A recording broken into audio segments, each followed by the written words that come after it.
அனைவருக்கும் வணக்கம். உடன்பிறப்புகள் கடந்த ஓராண்டு காலமாக வலிமேல் வெளிவைத்து காத்திருந்த அந்த உன்னத தருணம் வர துவங்குகிறது. உதயநிதி ஸ்டாலின் அபிஷியலாகவே துணை முதலமைச்சர் ஆகிறார் அப்படிங்கிறத ஆளுநர் மாளிகையுடைய செய்தி குறிப்பு அறிவித்திருக்கிறது. அது மட்டும் இல்லாமல் 4 புதிய அமைச்சர்கள் சேர்க்கப்பட இருக்காங்க, 3 பேர் நீக்கப்பட இருக்கிறாங்க, 6 அமைச்சர்களுக்கு பதவிகள் மாற்றி அமைக்கப்பட, துறைகள் மாற்றி அமைக்கப்பட இருக்கிறது. யார் அந்த 6 அமைச்சர், யார் அந்த தூக்கப்படுகிற 3 அமைச்சர், யார் அந்த சேர்க்கப்படுகிற 4 அமைச்சர், அவங்களுக்கான துறை என்ன அப்படிங்கிறதா இந்த காணொலியில் நம்ம தெளிவாக பார்க்க போகிறோம். நீதி வழங்கும் போது அண்ணன் தம்பி சொந்தம் பந்தம் பணக்கார ஏழை எதையுமே பார்க்க கூடாதுடா, நாயத்தை மட்டும் தான் சொல்லணும். முதல்ல நம்ம பாசிட்டிவா ஆரம்பிப்போம். சேர்க்கப்படுகிற அமைச்சர்கள் யார் அப்படின்னா நம்ம எல்லாருக்குமே தெரியும், கண்ணை மூடிட்டு சொல்லலாம், செந்தில் பாலாஜி அவர்கள். செந்தில் பாலாஜியுடைய வருகைக்காகத்தான் இந்த அமைச்சரவை காலதாமதமானது, அமைச்சரவை மாற்றமே.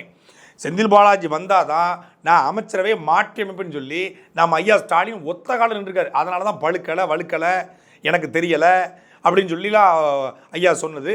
அப்புறம் அமெரிக்காவுக்கு போயிட்டு வந்ததுக்கப்புறம் பண்ணலாம் அப்படின்னு சொல்லி சொன்னதெல்லாம் செந்தில் பாலாஜியுடைய வருகை தான். ஏன்னா செந்தில் பாலாஜி அந்த கட்சியினுடைய சொல்லப்போனால் ஐயா ஸ்டாலினுடைய ராஜ விசுவாசியாக இருந்திருக்காரு. அவர் அந்த இடத்துல மட்டும் இல்லை, அவர் எந்த இடத்துல இருக்காரோ அந்த இடத்துக்கு அவர் ரொம்ப நேர்மையாக இருப்பாராம். அந்த அடிப்படையில் அவர் இந்த கட்சிக்கு ரொம்ப நேர்மையாக இருந்திருக்காரு. ஐயா ஸ்டாலினுக்கும் ரொம்ப நேர்மையாக இருந்திருக்காரு. பல பேர் வாங்கிக்கிட்டு கொடுக்க மறுத்த போது, வாங்கிக்கிட்டு அதை மறைச்ச போது, வாங்குறத வெளிப்படையாக சொல்லி வெளிப்படையான டிரான்சாக்ஷன் இருக்கும். 10 ரூபானா 10 ரூபா, 20 ரூபானா 20 ரூபா, ரொம்ப ஒரு கிளியராக இருப்பார், ஒரு டிரான்ஸ்பரண்டாக இருப்பார். ஓடுகிற நீர் போல, கறந்த பால் போல, நல்ல தூய்மையான தண்ணீர் போல் ஐயா செந்தில் பாலாஜி இருந்தனால அவர் வந்தால் தான், என் பிள்ளை வந்தால் தான், என் செல்லம் வந்தால் தான் நான் அமைச்சரவை மாற்றியம்பன்னு சொல்லி ஐயா ஸ்டாலின் இருக்காங்க. அவர் வந்த 2வது நாளே அமைச்சரவை மாற்றி அமைக்கப்படுகிறது. ஊழல் வழக்கு தான், சட்டவிரோத பணப்பரிமாற்றம் தான். மீண்டும் அவருக்கு அமைச்சர் பதவி கொடுத்தா 4 பேர் விதமாக பேசுவான், சாட்டையெல்லாம் ரொம்ப பேசுவான், சவுக்கு வேறு வந்துட்டு அவன் ரொம்ப பேசுவான், எல்லாம் தெரியும். 4 பேர் 4 விதமாக பேசுவான்னு சொன்னாங்க. அந்த மாதிரி 4 பேர் 4 விதமாக பேச செஞ்சுவான். அதையெல்லாம் இந்த காதில் வாங்கி இந்த காதில் விடுறது மாதிரி இந்த காதிலே வாங்காமல் போடுறா. ஊழல் அமைச்சருக்கு பதவியா, பரவாயில்ல விடு.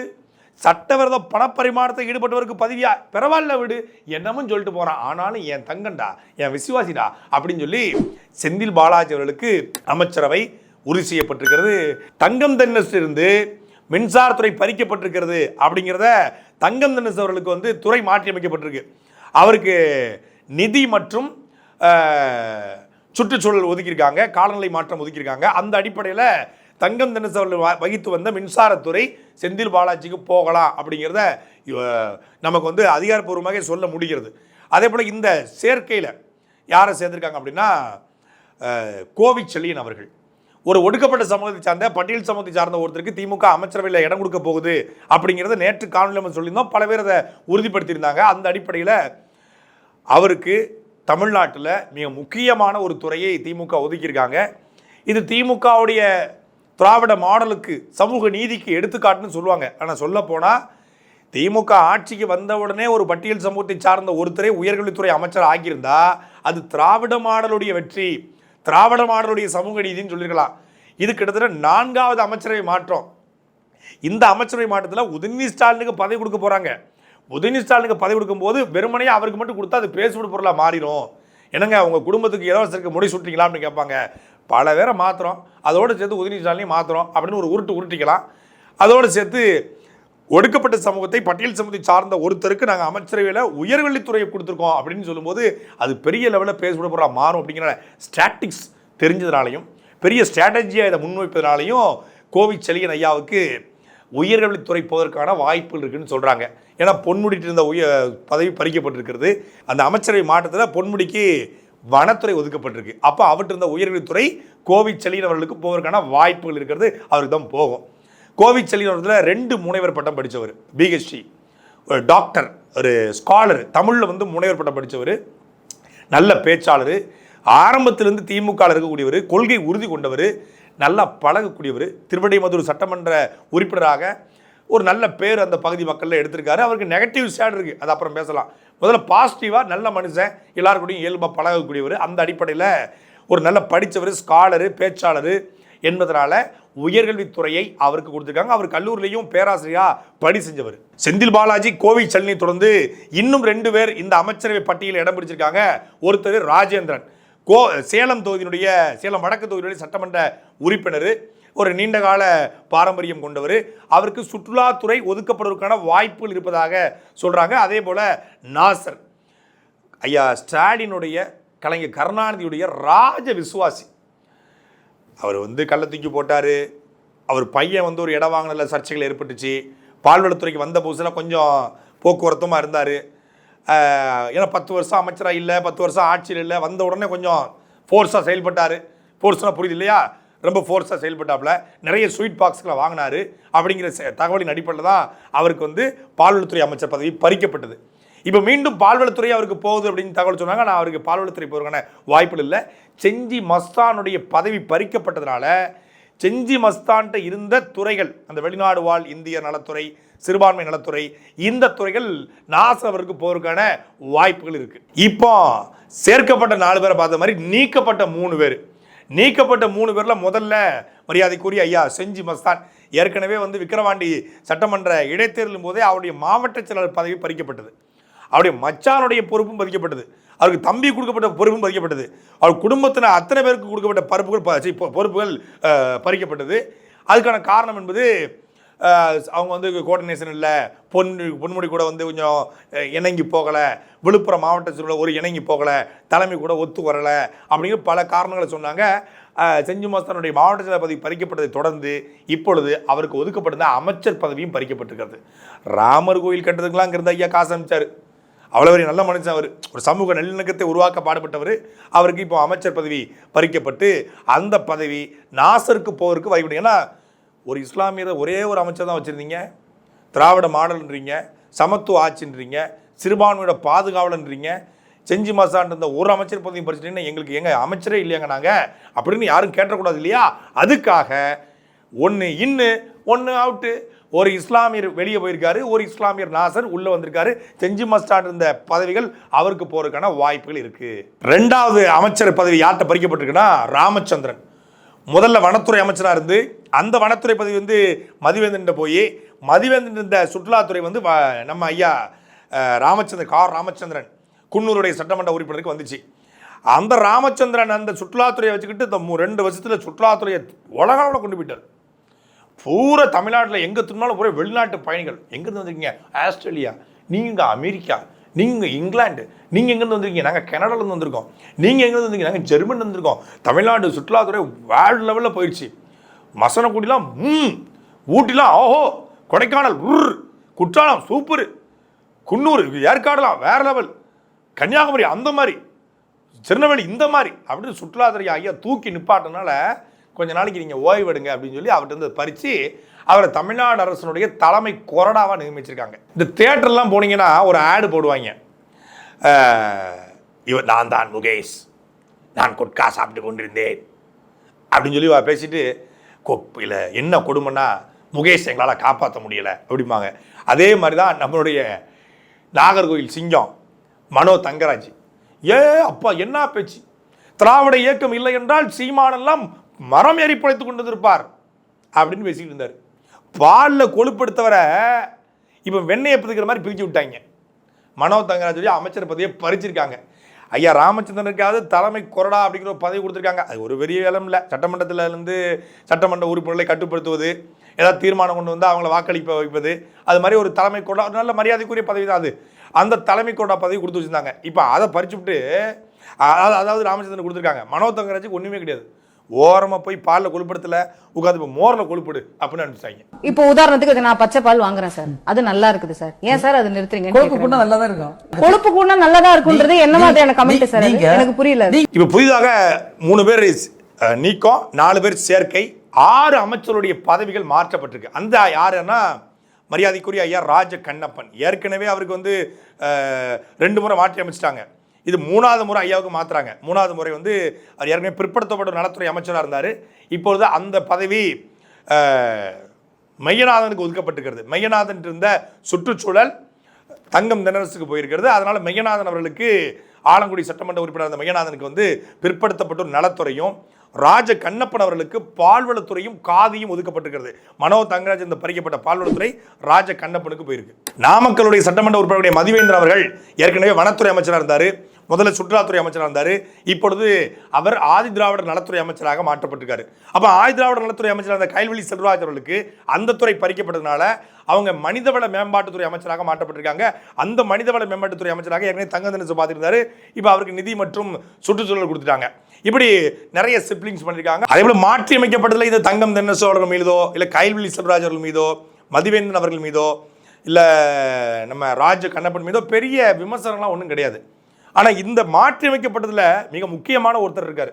இப்போ நிதித்துறை தங்கம் தென்னசு அதுதான் மெயின், அடிஷனல் தான் சுற்றுச்சூழல் காலநிலை மாற்றம்லாம். முதன்மையான ஒரு துறையை பார்த்து கொண்டிருந்த திமுகவில் ஆரம்ப காலகட்டத்தில் இருந்தவர் பேராசிரியர் பெருந்தகை, திமுக 50 தலைவர்களில் ஒருத்தர் நம்ம ஐயா பொன்முடி. யாருன்னு தெரியலையா? அவர் தான்ப்பா ஒஸ்சி ஒஸ்சி அப்படின்னார. ஏம்மா நீ எஸ்சி தானம்மா அப்படின்னு கேட்டார. நான் என்ன நீ என்ன எனக்கு என்ன உனக்கு கொடுத்து வச்சிருக்கா, உனக்கு உனக்கு செய்யணும்னு எனக்கு என்ன இதாக இருக்கா அப்படின்னு சொல்லி ஓட்டு போட்ட மக்களை பார்த்து ஏளனமாக பேசினார. ஏங்க இன்னும் தெரியலையா? அவர் தாங்க இந்த விழுப்புரத்தில் அவர் மகன் எல்லாம் சேர்ந்துக்கிட்டு மருத்துவமனை கல்லூரி அப்படின்னு சொல்லி பல இதில் கட்டி வச்சு ஒட்டுமொத்தமான விழுப்புரம் மாவட்டத்தையே ஆட்டையை போட்டு வச்சுக்கிறதா சொல்லி அமலாக்கத்துறை ரைடு போச்சாங்க. இன்னும் தெரியலையா? 2006 2011 அமைச்சராக இருக்கும் பொழுது பலாயிரக்கணக்கான லாரிகளை வச்சு செம்மண் குவாரிகளை அமைச்சு முறைகேடு நடத்தி அந்த பணத்தை கொண்டு போய் இந்தோனேசியாவில் போட்டு அதில் பல கோடி லாபம் சம்பாதிச்சாருன்னு சொல்லி அமலாக்கத்துறை வெளிக்கொண்டு வந்துச்சே. ஏங்க இன்னுமே தெரியலையா? சமீபத்தில் கூட அவர் பதவியை பறித்து எம்எல்ஏ பதவியும் பறித்து 3 வருஷம் தண்டனை கொடுத்தாங்களே, அப்புறம் உச்சநீதிமன்றத்தில் போயிட்டு அது செல்லாது அப்படின்னு சொல்லி வாங்கிட்டு வந்தாப்பிள்ளையே. இன்னுமே தெரியலையா? என்னங்க இவ்வளவு குழு கொடுத்து செல்லலை அப்படின்னா எப்படி? ஏன் உதயநிதி ஸ்டாலின் துணை முதலமைச்சர் ஆகணும் அப்படின்னு சொல்லி பேசினதில் அவரும் ஒருத்தருங்க, சீனியரு பழைய பரம்பரை ஊப்பி அவர் தான். அவரே இப்போ பிடிச்சிங்கல்ல, அவருக்கு தான் வனத்துறை கொடுத்துருக்காங்க, ஃபாரஸ்ட். இப்போ அவருக்கு என்ன துறை கொடுத்துருக்காங்க? ஃபாரஸ்ட். எதுக்கு கொடுத்துருக்காங்க? ஃபாரஸ்ட். ஏற்கனவே மண்ணள்ளி வித்துக்கிட்டு இருந்தாரு, இப்போ மரத்தை வெட்டுறதுக்காக வனத்துறை கொடுத்துருக்காங்களா அப்படின்னு உங்களை மாதிரி 4 பேர் கேட்கறது என் காதில் கேட்குது. என் காதில் கேட்டால் போதுமா? நான் என்ன போஸ்டிங் போட்டுக்கிட்டு இருக்கேன், கேட்குறவங்க காதில் கேட்கணும். மண்ணள்ளி வித்தவர் இனி மரத்தை வெட்டுவார் அப்படின்னு நீங்கள் நினச்சாலும் கூட அவர் இனி ஓசியில் ஊட்டி போகலாம், ஓசியில் கொடைக்கானல் போகலாம், ஓசியில் சுற்றுலா பங்களா போய் தங்கலாம், ஓசியில் வனத்துறை பங்களாவில் தங்கலாம், ஓசியில் தமிழ்நாடு முழுக்க சுற்றலாம், ஓசியில் கெஸ்ட் ஹவுஸில் தங்கலாம். எல்லாருக்கும் இனிமேல் ஓசி தான்.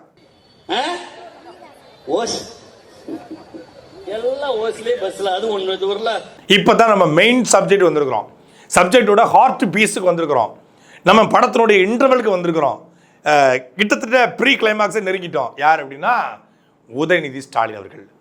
ஒரு வழியாக நேற்று நான் சொன்னேன்ல, எங்களுக்கு 200 ரூபா பத்தாது 400 ரூபா தரணும். ஏன்னா இன்றைக்கி நிறைய ரைட்டிங்ஸ் காலை 6 மணிக்கு எழுந்திரிச்சு எழுத ஆரம்பிச்சிட்டாங்க. நேற்று சனிக்கிழமை வேறு அவங்க கொஞ்சம் நல்லா பிஸியாக இருந்திருப்பானுங்க. இருந்தாலும் காலைல 6 மணிக்கு எழுந்திரிச்சிட்டாங்க. எந்திரிச்சு காலிலேருந்து இவரை போன்ற ஒருவரை எதிர் கூடாரத்தில் காட்ட முடியுமா? எதிர்த்தரப்புலேருந்து இப்படி ஒரு ஆளை காட்டிடுங்கடான்றாங்க.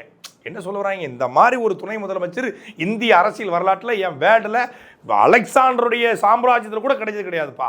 அப்படிப்பட்ட ஒருத்தர் ஒத்தை செங்கல் மூலமாக இந்தியா முழுக்க திரும்பி பார்க்க வைத்தவர், முட்டையை எடுத்துக்கொண்டு போய் மோடி வரைக்கும் கொண்டு போய் இது பண்ணவர் அப்படின்னு சொல்லிட்டாங்க. சனாதனத்தினுடைய வேரை அறுத்தவர். அதாவது தாத்தா அப்பா மகன் அப்படின்னு வர்றதுக்கு பார்த்தா சனாதனம் அதுவே தெரியலவங்களுக்கு. அது ஒரு பக்கம் இருக்கட்டும். சனாதனத்தின் வேறு அறுத்தவர், சனாதன ஒழிப்பு மாநாட்டில் கலந்து கொண்டு சனாதனத்தை ஒழிப்பு என்று சொன்னதன் மூலமாக வடநாட்டு சாமியார்களுடைய மிரட்டலுக்கு அஞ்சாமலே அந்த தலையை அறுப்பேன் என்று சொன்ன போதும் தயங்காமல் என்ற தலைவருடைய பேரன், தளபதியுடைய மகன், சின்னவர், இப்படி 3 போஸ்டிங்கை முழுசா வச்சிருக்காரு. அவருக்கு ஏண்டா கொடுக்கூடாது துணை முதலமைச்சர் பதவி அப்படின்னு ரைட் அப் போயிட்டு இருக்கு. உதயநிதி ஸ்டாலின் எனும் நான் என்ன கட்சி நடத்துறீங்க நீங்க? முதல்ல உன்ன தலைவன் சொல்ல சொன்னீங்க, அப்புறம் புள்ளைய சொல்ல சொல்வீங்க, அதுக்கப்புறம் அவன் புள்ளைய சொல்ல சொல்வீங்க. உதயநிதி ஸ்டாலின் அவர்கள் தமிழ்நாட்டுடைய 3வது துணை முதலமைச்சராக ஆகப்பட்டிருக்காரு. ஏற்கனவே 2009 ஐயா கலைஞர் கருணாநிதி அவர்களுக்கு உடல்நிலை சரியில்லாம போச்சு. முதுகுல ஐயாவுக்கு அறுவை சிகிச்சை. அப்போ கூட காவிரி மருத்துவர்கள் ஐயா முதுகுல அறுவை சிகிச்சை பண்ணிட்டு எப்படி மல்லாக்கப்படுத்தாருன்னு கேட்குறீங்க. அது ஏன்ட்ட கேட்க வேண்டிய கேள்வி கிடையாது. திமுக உடன்பிறப்பு கேட்கணும். முதுகுல அறுவை சிகிச்சை பண்ணாலும் ஐயா மல்லாக்கப்படுத்தாங்க. 9 கிரகங்களும் உச்சம் பெற்ற ஒருவன் செல்போன் இருந்தாலும் பேசலாம் இல்லாலும் பேசலாம்ல, அது மாதிரி தான். அப்போ ஐயா உடல்நல செயலாளர் இருக்கும்போது துணை முதலமைச்சராக ஐயா ஸ்டாலினை உருவாக்குறாங்க. அதுக்கு பிறகு 2017 காலகட்டம் 16 அம்மையார் ஜெயலலிதா மரணித்த பிறகு அதிமுக 2ஆ 3ஆ உடையும் அப்படிங்கிற சூழல் எதிர்பார்க்கப்பட்ட பிறகு அங்கே ஆட்சியும் கட்சியும் காப்பாற்றுவதற்காக எடப்பாடி பழனிசாமி முதலமைச்சர், துணை முதலமைச்சர் OPS என்று 2018 அறிவிக்கப்பட்டார். அதுக்கு பிறகு இன்றைக்கு கட்சியை காப்பாற்றணும், அடுத்த தலைமுறைக்கு வழி நடத்தணும். இந்த பாகுபலி படத்தில் மக்கள்லாம் காத்திருப்பாங்க, ஏய் தெய்வமே நம்மகிட்ட இறங்கி வந்திருக்குடி, இதை கொண்டாடுங்க அப்படின்னு. வந்தாரையா வந்தாரையா அப்படின்னு சொல்லி கொண்டாடுவாங்க. அந்த கொண்டாட்டத்தை போல இன்னைக்கு பாகுபலி படத்துடைய அந்த மக்கள் போல உடன்பிறப்புகள்லாம் அப்படி உதயநிதிஸ்டாலுடைய அதை வந்து கொண்டாடுறாங்க. என்னதான் பல்வாழ்த்தவனுக்கு பரவேற்பு இருந்தாலும் பாகுபலி பாகுபலி பாகுபலின்னு அப்படி காட்டி அடிச்சு அடிச்சு அடிச்சு அடிச்சு அதிர விட்டு அப்படி யானை பிளிரி இதாமல் இன்னைக்கு 3:30 மணிக்கு பாருங்க உடன்பிறப்புலாம் உதயநிதி உதயநிதி உதயநிதி உதயநிதி அப்படின்னு சொன்னே அப்படி அப்படியே கோட்டை கொத்தவங்களாம் அதிர போகுது. அப்படி எனக்கே புல்லரிக்குதுங்க. உதயநிதி உதயநிதி உலகம் போற்றும் உதயநிதி ஊருக்காக உழைத்திடவே உதயமான புதிய நிதி. இதுவரைக்கும் இருந்த முதலமைச்சர்கள் ஐயா கலைஞருக்கு ஒரு ஸ்டைல் உண்டு, அம்மையார் ஜெயலலிதாவுக்கு ஒரு ஸ்டைல் உண்டு. அம்மையார் ஜெயலலிதாவை பொறுத்தளவில் தன்னுடைய கட்டுப்பாட்டில் வரல, தன்னை மீறி செயல்பட்டாங்க, ஒரு விமர்சனம் வந்துருச்சு, அது ஆதாரப்பூர்வமாக அவங்களுக்கு தெரிஞ்சிச்சு அப்படின்னா யாராக இருந்தாலும் காலையில் மந்திரி சாயந்தரம் எந்திரி அப்படின்னு ஒரு மாதத்துக்கு ஒருக்க அமைச்சரவை மாற்றம் நிகழ்ந்துகிட்டே இருக்கும். ஆனால் கலைஞர் ஐயாவோட ஸ்டைல் அது கிடையாது. அவர் மீது விமர்சனம் உண்டு, அதை தாண்டி தனக்கு சரியாக வரக்கூடியவர்களை அமைச்சரவை பட்டியலில் போடுவார். அங்கே ஊழல் நடக்கும், கொள்ளை நடக்கும், குடும்ப ஆட்சி நடக்கும், மன்னராட்சி போல் குறுநில மணல் போல் நடத்துவாங்க. ஆனால் 5 வருஷத்துக்கு அவங்க தான், மாற்றமே கிடையாது. ஒரே அடி 5 வருஷம் மொத்தமாக அடிச்சுக்கப்பா, எனக்கு என்ன ஒன்று கொடுத்துக்கப்பா, அப்படி தான் அவங்க சரியாக போயிட்டு இருந்துச்சு. ஆனால் இதில் கலைஞர் ஸ்டைலும் இல்லை, ஜெயலலிதா அவர்களுடைய ஸ்டைலும் இல்லை, ரெண்டும் கலந்து போட்டு கொஞ்சம் பொங்கலும் கொஞ்சம் பிரியாணி கொஞ்சம் நூடுல்ஸு கொஞ்சோண்டு கேசரி 3 குழப்பி ஒன்றா கொடுத்தா இருக்கும். அப்படி இருக்குது இந்த ஆட்சி. இந்த ஆட்சி நடத்துறது ஒரு தலைவராக இருந்திருந்தா இவ்வளவு குழப்பங்கள், இவ்வளவு மாற்றங்கள், இவ்வளவு இதெல்லாம் இருக்காது. ஆட்சி நடத்துறது IPSும் IASும் அப்படிங்கிறதுனால இவ்வளவு மாற்றங்கள் வரும்போது, இதுவரைக்கும் தமிழ்நாட்டில் காமராஜர் முதலமைச்சராக இருந்தார், பக்தவச்சலம் முதலமைச்சராக இருந்தார், அண்ணா முதலமைச்சராக இருந்தார், MGR முதலமைச்சராக இருந்தார், ஜெயலலிதா அவர்கள் முதலமைச்சராக இருந்தாங்க, கருணாநிதி முதலமைச்சராக இருந்தாங்க. இப்போ தான் IPS அதிகாரிகளும் IAS அதிகாரிகளும் முதலமைச்சராக இருக்காங்க. அப்படிலாம் இருந்தால் இப்படி தான் நடக்கும். இப்படிலாம் நடக்கிறது அவங்களுக்கு தப்பு, தமிழ்நாட்டு மக்களுக்கு அது நல்லது. இப்படி நடக்காமல் இருந்து இதுவே தொடர்ந்துருந்தா, ஐயா ஸ்டாலினுடைய கட்டுப்பாட்டிலே இருந்திருந்தா திமுக தொடர்ச்சியாக வர்றது கூட வாய்ப்பு இருக்குது. இப்போ IPSும் IASும் ஆட்சி இருக்கிறனால இதுவே அவங்களுக்கான கடைசி ஆட்சியாக இருக்க வாய்ப்பு இருக்குது. இந்த அமைச்சரவை மாற்றத்தில், அமைச்சரவை நீக்கத்தில் எனக்கு தனிப்பட்ட முறையில் ஒரு பெரிய வருத்தம் என்ன தெரியுமில்ல, அண்ணன் மனோ தங்கராஜோடைய பதவி பறிக்கப்பட்டது தான். இந்த தேவர்மன் படத்தில் ஒரு அம்மா சொல்லுவோம் கடைசி கிளைமாக்ஸில், நான் கொடுத்த பாலெல்லாம் இப்படி ரத்தமாக போகுதே அப்படின்னு. அதே மாதிரி நான் கொடுத்த முட்டெல்லாம் வீணாக போச்சே அப்படிங்கிறாரு மனோ தங்கராஜ். அதே மாதிரி நாடாளுமன்ற தேர்தலில் தருமபுரி MP-யாக செந்தில்குமார் நிப்பாட்டுவாங்க, மருத்துவர் மாமணி ஐயாவை நிப்பாட்டு வரும்போது தான் ஐயாவுக்கு கொடுக்கல. ஐயாவுக்கு சீட்டு கொடுக்காததும் அண்ணனை அமைச்சர் பதவி தூக்கணும் தான் எனக்கு பெரிய வருத்தம். 2 பேருமே நல்லா முட்டு கொடுப்பாங்க. பொதுவாக அந்த முட்டுங்கிறது வந்து சோல்டரில் வச்சு கொடுக்கலாம் முட்டை, ஆனால் முதுகுல கொடுப்பாங்க. அப்படி கொடுத்த முட்டைலாம் வீணாக போச்சு. அது ஒன்று தான் எனக்கு தனிப்பட்ட முறையில் வருத்தம். ஆனால் காத்திருங்கள், உங்களுக்கான பழமும் ஒரு நாள் பழுக்கும். சாட்டை எடுத்து நாட்டை திருத்து, இளம் தலைமுறை தானே நீ வழி